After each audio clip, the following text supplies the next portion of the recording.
This mysterious monument, Stonehenge.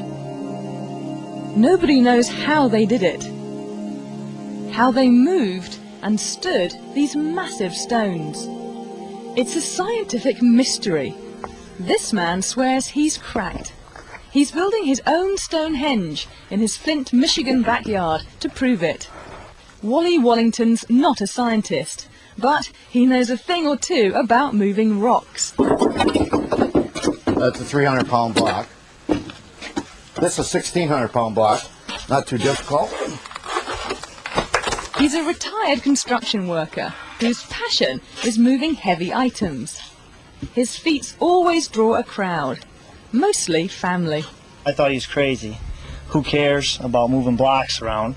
But then when you look at the magnitude of the weights that he's moving around, it is really impressive, and he's not using any equipment or anything.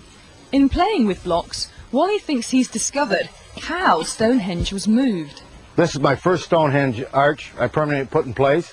It's 3 blocks, they weigh over a ton each. It's all based on a very simple technique.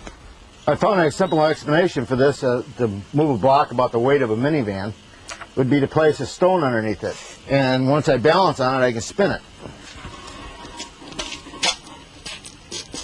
Of course, with that spin, you've seen I didn't go anywhere. But I got 2 handles on my lever, and I could place another stone on this side. Now, every time I spin a half rotation on each stone, I move the block horizontally, the distance between the stones. With my own output, I could move a 1-ton block 300 feet per hour.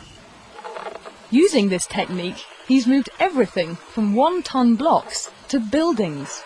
He moved up to a pole barn at one point, a 30 by 40 pole barn that he moved 300 feet for me, and it was more or less, you know, what else can we move? And he looked at me and says, hey, can we move your barn? And I said, sure, let's, you know. Next thing you know, it was 300 feet in the other direction onto another piece of property.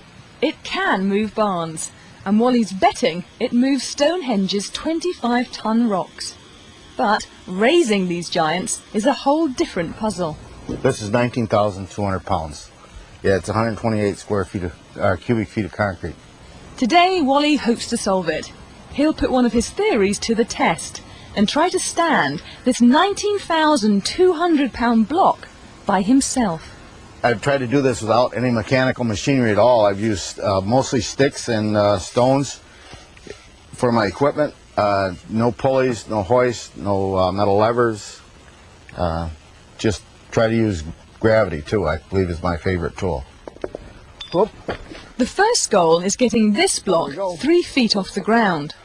In order to move it up to this point, I just rock the block back and forth, adding weight to that end, and that opens a gap on this side, and just slide a board in. Then I add the weight to that end, there it goes, and slide a board in on this end. This shoring box acts like a jack, slowly raising the block. It's 3 feet off the ground, but tomorrow is the big experiment, standing it up. The grandkids have taken the day off school, and the cameras are rolling. Hey, you guys watch Papa, he's going to do something wild. They're here to watch Grandad lift a block the weight of 2 bulldozers. It's ready. Yes, it is. Here's how it's supposed to work.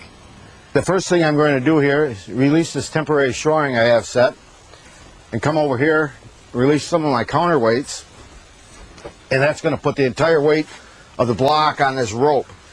So then I'm going to release the rope, come back in, and the rope's going to be my brake. I'm going to guide it into the pit. The easiest way I can explain this is this is just a big teeter-totter, and I got the big kid on that end, and he's going to go down, this end's going up. He believes in his technique, but he's had some setbacks in the past. One day I got thrown over top of a block, and a couple times I had the blocks roll off the top and almost land on my feet. One time I knocked myself out cold on the concrete. And so it's been challenging. Okay. Are you ready? Yes!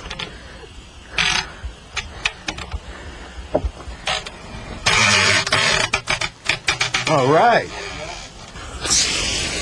Now just start spraying the sand. The sand will wash out and the block will start coming down. Once the sand is washed from the pit, the block's own weight slowly stands it up. Okay, finally, she's between the lines, guys. Looks good. He did it.